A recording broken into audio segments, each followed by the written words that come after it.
Le Corbusier veía la posibilidad de cambiar el mundo a través de la arquitectura. Si bien nunca salió con un grupo político en particular, su postura estaba más cerca de una postura liberal y como tal veía todo proceso de diseño con fines utópicos.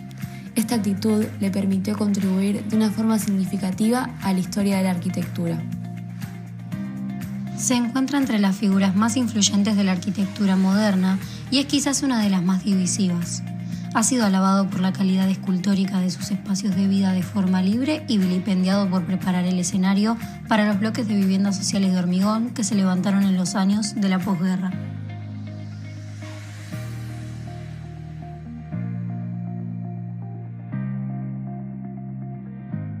On vous dit c'est une œuvre très belle, très aérée, très impressionnante, etc. Et on croit qu'il s'agit là de l'effet de muses qui sont venus vous frotter de leurs ailes et vous soulever découvrir des trésors. L'architecture n'est pas ça. L'architecture, c'est une immense patience, l'architecture moderne. Et quand je parle de moderne, je vais reprendre contact avec les pairs en disant ceci. L'architecture moderne, c'est une religion.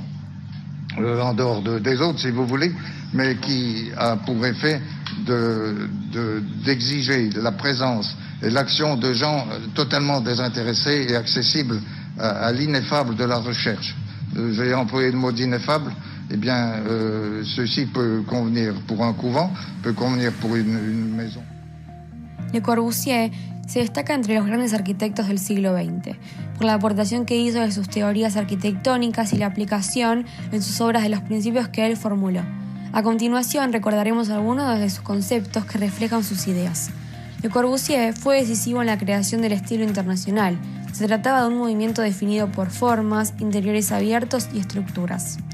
La visión de Le Corbusier de mejorar la calidad de la vivienda social estaba en gran medida insatisfecha.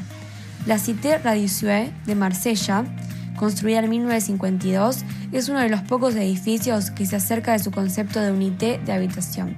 En cambio, las viviendas sociales crecieron para convertirse en los bloques de hormigón con interiores pequeños y sin servicios, un hecho que solo sirvió para disminuir la reputación de Le Corbusier en algunos círculos. Algunos críticos, de hecho, condenan sus proyectos de vivienda pública por aislar a las comunidades pobres a los márgenes de la ciudad, viendo en su visión urbanística el modelo para un Estado fascista. Muchos, de hecho, señalan sus vínculos con el antisemitismo y el fascismo, también demostrado por inútiles intentos de ganarse el favor de Vichy France.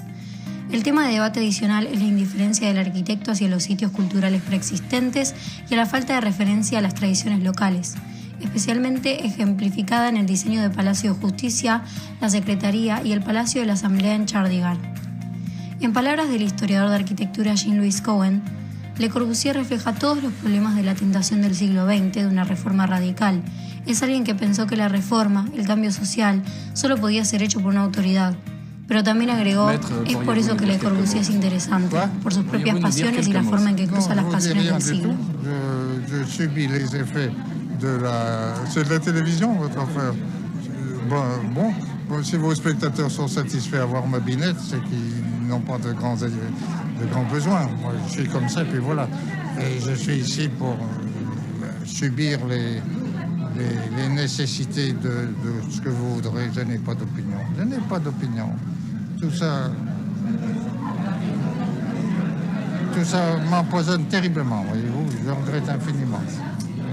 Pardon, mes respects aux spectateurs, ma sympathie réelle, et excuse me de vous avoir importuné. C'est nous qui nous excusons, maître. La filosofía de diseño de Le Corbusier se inspiró fuertemente en los conceptos matemáticos utilizados por Leonardo da Vinci, como el número áureo y las series de Fibonacci, las cuales utilizaba como base para sus proporciones arquitectónicas. Commerce, l'administration urbaine. Il entend les coordonner harmonieusement. Il préconise des colonies agricoles, s'inspirant de principes coopératifs plus rationnels que l'exploitation individuelle.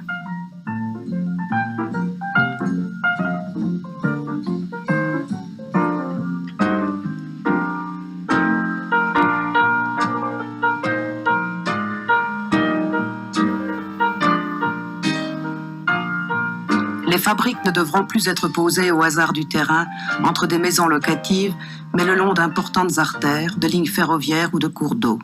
Ainsi, les transports seront facilités, les installations centralisées et le personnel pourra vivre hors des grandes villes. Ces villes elles-mêmes seraient édifiées au point d'intersection de voies de communication où se trouveraient tous les centres administratifs et d'échanges commerciaux.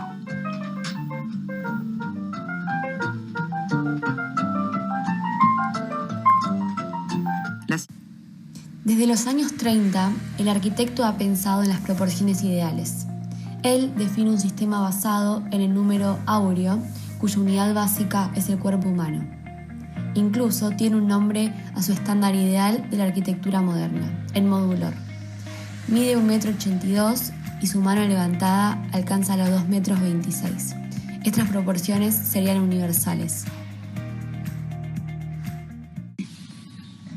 I speak so bad English that I am obliged to take my paper to finish this speech.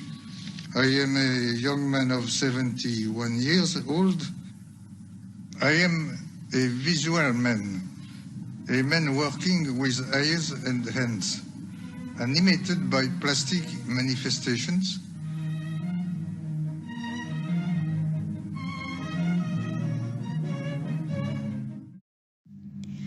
En 1926, Le Corbusier formularía los 5 puntos para una nueva arquitectura, una serie de conceptos teóricos expuestos de manera sintética y condensados en 5 ítems clave que revolucionarían la arquitectura y se convertirían en los cimientos del diseño para el periodo moderno. En 1929, Le Corbusier materializaría sus postulados teóricos en el emblemático proyecto para la Ville Savoie. Allí, los pilotes, la planta libre, la fachada libre, la ventana longitudinal y la terraza jardín aparecerían expuestos casi como un manifiesto, marcando el inicio de una exploración espacial y tecnológica que caracteriza la posterior producción de Le Corbusier y de muchos otros arquitectos modernos. Hoy en día, estas nociones siguen estando presentes y pueden vislumbrarse en los más variados proyectos arquitectónicos contemporáneos. Una casa tiene que cumplir 2 propósitos. La primera es una máquina para vivir, es decir, una máquina que nos proporciona una ayuda eficiente para la velocidad y la precisión de nuestro trabajo. Una máquina diligente y útil que debe satisfacer todas nuestras necesidades físicas, comodidad. Pero también debería ser un lugar propicio para la meditación. Y por último, un lugar hermoso, trayendo mucha tranquilidad necesaria a la mente. My research is like my feeling directed towards what is the principal value in the life, the poetry. Poetry is in the heart of man and is the capacity to go into the richness of nature.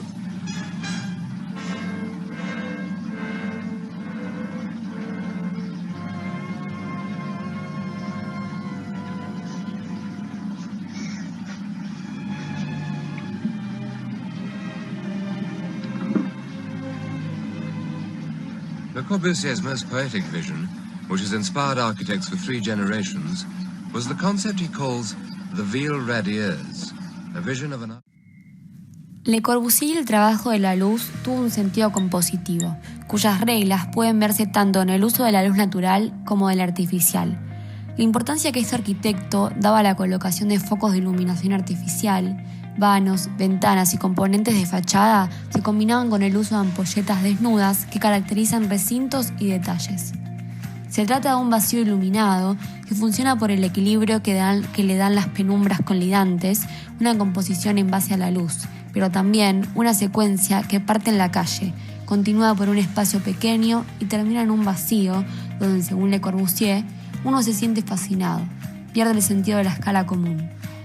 Luz y escala funcionan como un usino y se perciben porque existe una composición a través de los trapazos y del recorrido.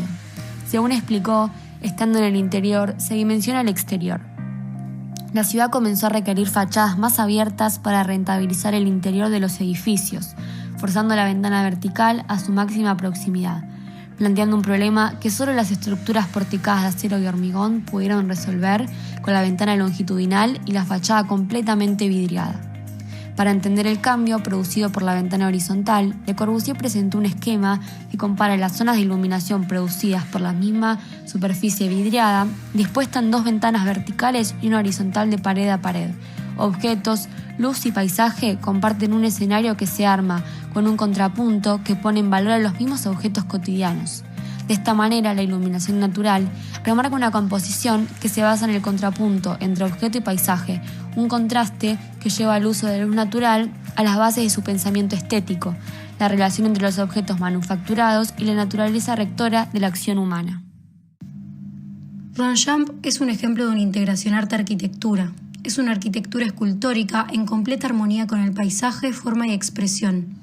Están fuertemente unidas, reafirmándose con el análisis que de ellas se hace a partir de los juicios planteados por varios autores. Se comprobó cómo puede haber una integración plástica, que dé como resultado una obra artística con propósitos utilitarios y de gran expresión individual, que tuvo la aceptación para influir en las obras que siguieron a su construcción, ayudando al fortalecimiento de la tendencia escultórica, en arquitectura iniciada en la segunda mitad del siglo pasado, y creando un estilo o una tendencia arquitectónica que todavía en la actualidad está vigente. Su creador es un artista con gran sensibilidad, considerado uno de los grandes maestros de la arquitectura moderna, que sabía combinar en su desarrollo profesional la arquitectura con otras artes. Era un artista completo. Es contemporáneo de otros genios que con sus innovaciones forjaron los cambios en la humanidad, influidos por lo que estaba ocurriendo en su entorno social, político y cultural. En La solución de Ronchamp retoma sus experiencias vividas en su viaje a Grecia en 1911, existiendo una similitud de emplazamiento con la Acrópolis, donde se ve la influencia en la antigüedad, pero no copiando estilos, lo que él siempre rechazó, sino para rescatar la composición en su integración con el entorno.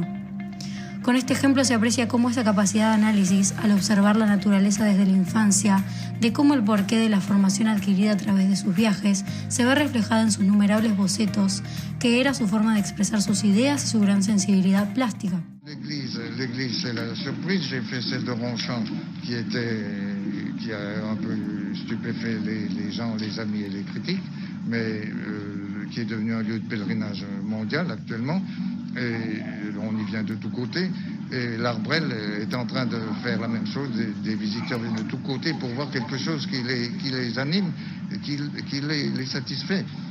Vous répudiez l'épithète de baroque à propos de Ronchamp.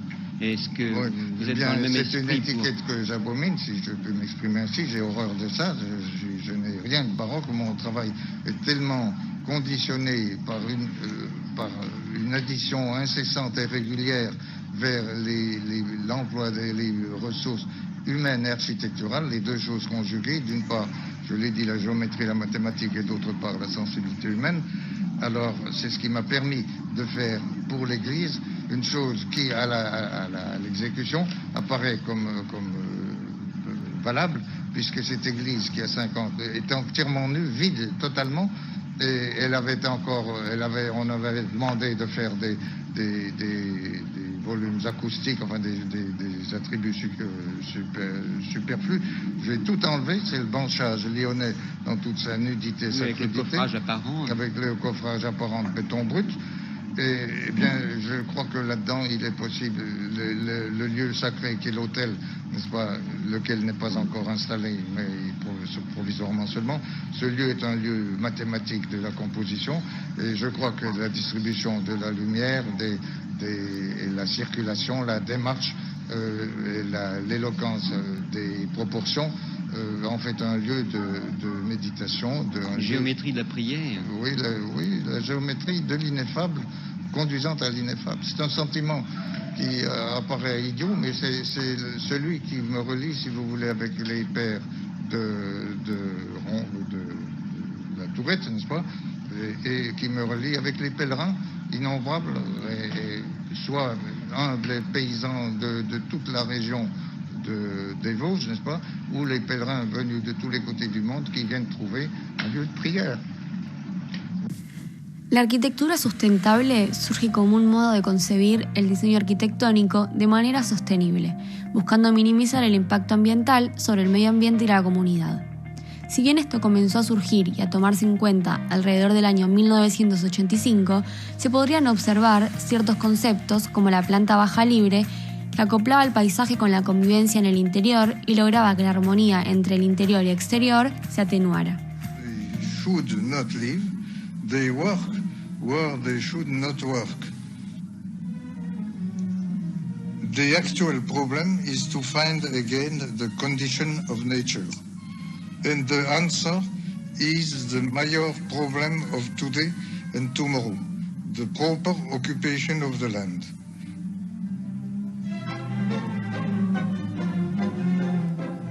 My cities are green cities. My houses give sun, space and green. His great building, the Unité at Marseille. En la década de 1920, tras el final de la Primera Guerra Mundial, se instituyó la Sociedad de Naciones, que nació con el fin de evitar que un conflicto de esa magnitud volviese a repetirse. El Imperio ruso se convirtió en la Unión Soviética, que con la ideología marxista de Lenin fue la primera nación del mundo gobernada por el proletariado. Estados Unidos prosiguió su rápido desarrollo económico, que se vio perturbado por la gran represión de 1929. Alemania, asfixiada por las onerosas disposiciones del Tratado de Versalles, tenía su sistema financiero en la crisis más grande que conoció ese siglo. Mientras trataba de lograr una estabilidad democrática con la República de Weimar, de la que Paul von der Hindenburg era presidente. La situación en Francia no era mucho mejor, lo que propició un descontento social que se traduciría en una inestabilidad política permanente. Japón extendía su presencia en Asia. Primero se apoderó de Corea y luego se anexionó u ocupó regiones enteras de China. Además, el Imperio de Japón se apoderó de las colonias que Alemania tenía en el Pacífico. Urbaine de Paris, qui ne correspond plus aux exigences de notre temps. Paris ploie sous le fait de ses édifices comme un navire surchargé.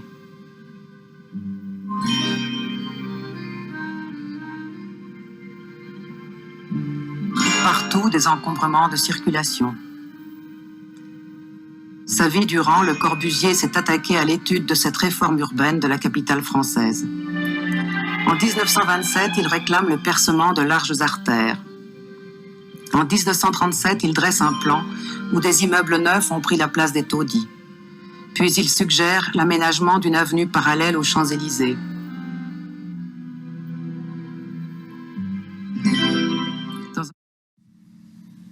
Las teorías de Le Corbusier como urbanista se han debatido fuertemente, tal vez ninguno más que el de Jane Jacobs. La utopía de Le Corbusier fue una condición de lo que él llamó máxima libertad, por lo que parecía que él no tenía libertad para hacer gran cosa, sino libertad de la común responsabilidad. Creía en el hombre regenerado, sano, limpio y útil en una sociedad maquinista. Concebía la estandarización como un valor moral. Fue seducido por las posibilidades que ofrecían los totalitarismos de la Europa de los años 30 para llevar a cabo una planificación autoritaria. Pensaba que se debía clasificar las poblaciones urbanas, seleccionar, rechazar a aquellos que no son útiles en la ciudad. Una fría visión del mundo de un artista total que, sin embargo, concebía al hombre como el corazón del edificio, el cuerpo como medida de la arquitectura y la ciudad. Planteó la estandarización, el orden racional, la regularidad geométrica, la pureza y la intervención en las ciudades como maquinaria para producir el hombre nuevo. Visión que se materializa en las unidades de habitación, como la Cité Radieuse, ciudad radiante de Marsella, o las afueras de Nantes, enormes bloques de viviendas concebidos como ciudades verticales con apartamentos prácticos e higiénicos y dotados de servicios como guarderías, instalaciones deportivas o jardines. Supo entender, como nadie, los desafíos de la nueva sociedad y el avance vertiginoso de la tecnología. Fue un pilar fundacional de la modernidad. Fue el estándar visible de las apuestas por una disciplina que respondiese a la necesidad de la sociedad de masas. Propuso partir de las normas de un urbanismo planificado, priorizando el transporte, la higiene y la racionalidad constructiva. Y supo combinar la gran escala con las necesidades del individuo. Una de las claves del triunfo de la racionalidad del movimiento moderno fue la practicidad, la comodidad y el olvido de la grandilocuencia ornamentada innecesariamente. No obstante, su estético también marcó un hito en la historia de la arquitectura, gracias a su comprensión de arquitectura y paisaje como un binomio, del cual hoy en día a veces se hace una interpretación simplista de edificios horizontales y blancos o de hormigón visto. J'ai entraîné à ma suite toute la jeunesse partout dans le monde entier et je suis devenu l'homme qui a fait le plus pour l'habitation en faisant de l'homme le destinataire du logis, quel qu'il soit, à quelque classe qu'il appartienne, et surtout pas aux classes aisées qui se débrouillent d'elles-mêmes. Eh bien, récemment même, la semaine dernière, est arrivée des États-Unis une lettre disant qu'on voulait faire 4 festivals aux 4 grands architectes. La arquitectura moderna o arquitectura modernista es un término aplicado a un grupo de estilos de arquitectura que surgió en la primera mitad del siglo XX y se convirtió en dominante después de la Segunda Guerra Mundial. Se basó en las nuevas tecnologías de construcción, en particular el uso de vidrio, acero y hormigón armado. La presencia de Le Corbusier en nuestro país fue la resultante de diversos factores que motivaron sus numerosos viajes a nuestro continente a partir de 1929. Así podemos mencionar su frustrado proyecto para el Palacio de las Naciones en Ginebra, el rechazo y desinterés de sus ideas por parte de administraciones soviéticas y alemanas. Todo esto en un contexto de debate internacional sobre la renovación de la arquitectura y el urbanismo hicieron que Le Corbusier encontrara en estas tierras un lugar posible para difundir los ideales del movimiento moderno y desarrollar la Esprit Nouveau. En su estadía en tierra americana, realizó también viajes a La Plata y a San Antonio de Areco, con ese interés constante en establecer nuevas relaciones que le permiten impulsar sus proyectos. Él decía que Buenos Aires podía convertirse en una de las grandes capitales del mundo, que sentía un semejante potencial energético, una tal potencialidad de un gran destino. El estudio contemplaba una primera aproximación al futuro crecimiento de la ciudad, a partir de una visión territorial en la que describe las condiciones del suelo argentino, de este a oeste y de sur a norte. En líneas generales, el proyecto se articula en 2 niveles. La dirección este-oeste, que se consolida con el avance de la plataforma de cemento armado sobre el agua, coronada con la instalación del aeropuerto en la cabecera, abriendo definitivamente el frente hacia el río y superando la barranca, declive muy pronunciado, tan pronunciado que la ciudad permitida se quedó atrás. Le Corbusier siempre fue un personaje singular. En 1929, cuando rondaba los 42 años, pasó por Buenos Aires y la bautizó como la ciudad sin esperanzas. Pero luego, casi de la noche a la mañana, armó un proyecto para renovar la ciudad, demoliendo medio centro porteño. En 1937 visitaron su estudio parisino 2 jóvenes argentinos, Juan Kurchan y Jorge Ferrari Hardoy. Rápido los puso a trabajar en un plan urbano para Buenos Aires, que nadie le había pedido, pero que estaba dispuesto a vender. Le Corbusier era así. De la misma manera que proyectaba una ciudad, hacía una casa o un mueble. Para él no había obras chicas. Cuando estuvo en Buenos Aires, se contactó con medio mundo para ver si lograba conseguir una obra. No lo empujaba la codicia, quería mostrar cómo debía ser la arquitectura moderna. La filosofía de Le Corbusier se refería tanto a la función como a la forma. Sus principios delinearon su visión. Grandes bloques de apartamentos que ofrecían viviendas espaciosas, espacios sociales sombreados, jardines en la azotea, calles comerciales y otras comodidades. La cité radieuse de Marseille est en quelque sorte le symbole de ces villes du futur. Sa construction a duré 5 ans, de 1947 à 1952. Elle abrite 1800 personnes. L'immeuble repose sur des piliers qui donnent à l'édifice imposant une sorte de légèreté.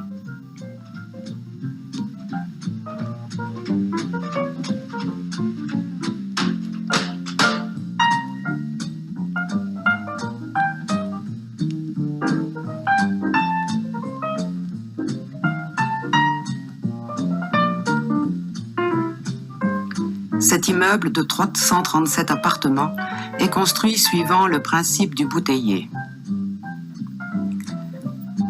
Chaque logement est en quelque sorte encastré dans une charpente en béton armé, acoustiquement isolée des autres appartements.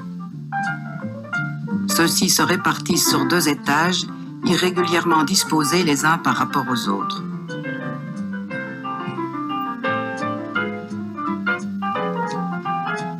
Dans tous les appartements, les fenêtres donnent sur la mer ou sur la montagne.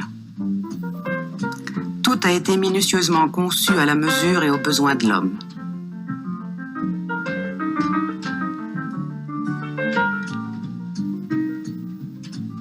Un centre commercial assure le ravitaillement des habitants.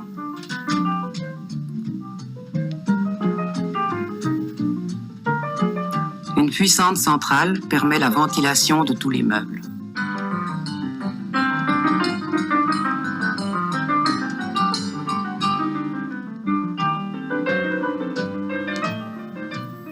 Aux étages supérieurs et sur le toit plat, encore une invention de Le Corbusier, on trouve des installations de sport, la pouponnière et le jardin d'enfants. 5 de ces unités d'habitation destinées à 10 000 personnes sont en cours de réalisation à Meaux. Le Corbusier voyait en elles le commencement d'un nouvel âge architectural et la mort des villes tentaculaires.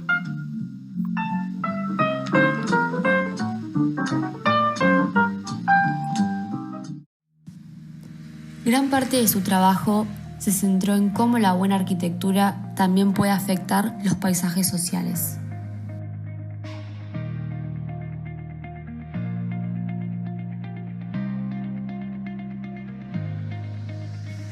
Le Corbusier buscaba una unión utópica entre arquitectura y urbanismo. Este concepto terminó definiendo lo que hoy se conoce como el racionalismo arquitectónico.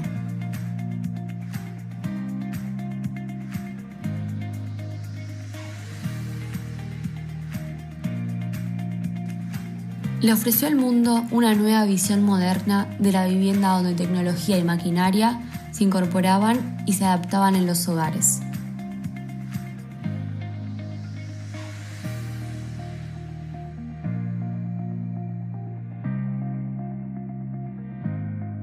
Voulut imposer aux architectes est né dans son esprit de constatations très simples.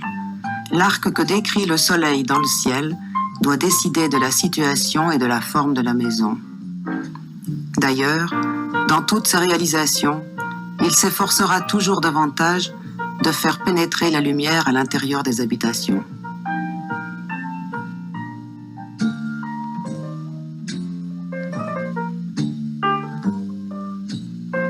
Son deuxième principe, corollaire du premier, l'être humain ne doit pas rester isolé de la nature.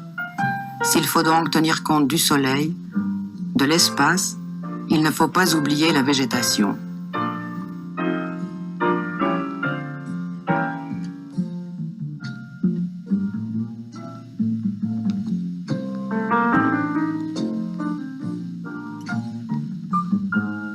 Un rocher, un arbre, une baie doivent pouvoir être contemplés par les occupants des maisons. Les grandes villes offrent depuis le début de ce siècle 2 aspects rebutants. D'une part, le morcellement provoqué par le surgissement anarchique des maisons familiales. D'autre part, l'amoncellement chaotique d'immeubles, véritables océans de pierre et de béton aux cours sombres.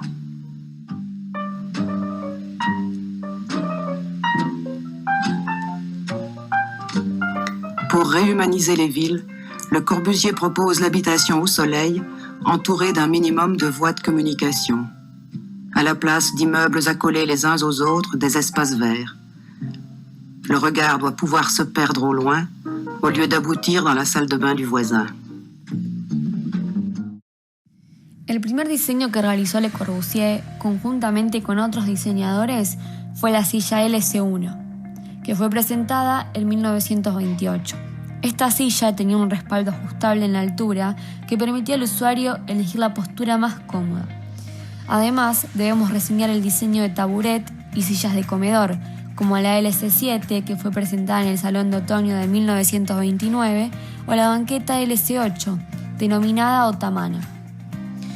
Fue un diseño muy conocido de Le Corbusier y sus colaboradores, y es la LS4, más conocida como la Chaser Lounge. Fue presentada en el Salón de Otoño del diseño de 1929, aunque fue diseñada para la casa Church en 1928. Se trata de un diseño purista, radical, que en su tiempo sigue el reconocimiento que hoy la ha convertido en un clásico del diseño. Otro de los diseños que no podemos dejar atrás fueron los sillones LS2, LS3 y LS5. Estos son sofás de 1, 2 y 3 plazas, pensados para revolucionar la fabricación en serie de muebles modernos y generar otra perspectiva del diseño. Además, crearon otro tipo de muebles más allá de las sillas, como mesas o estanterías. Todas se caracterizaron por sus líneas rectas y ligereza visual, anticipando el minimalismo que ya era proveniente de décadas anteriores. Soleil d'abord. Le nord, l'est et l'ouest. Jamais d'appartements au nord.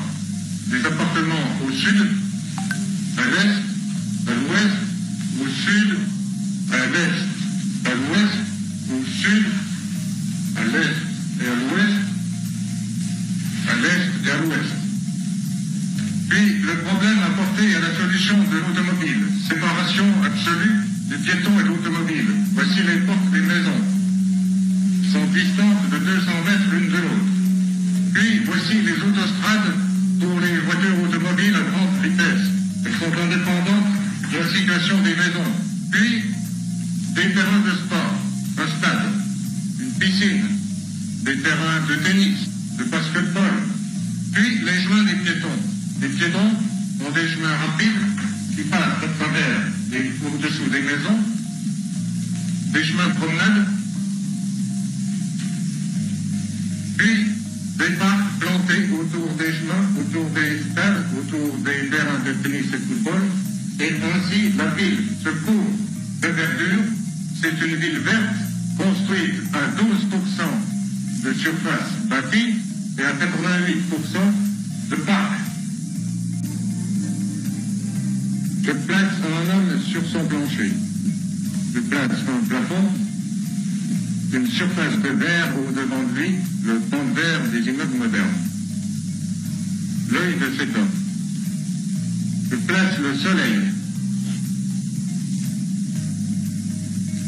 Je place l'espace, des arbres. C'est fini. Le logis est conditionné. Je multiplie, je installe tout l'édifice sur pilotis. Les pilotis permettent dorénavant aux habitants de la ville de passer sous les maisons, aux rues et aux autostrades d'y passer également.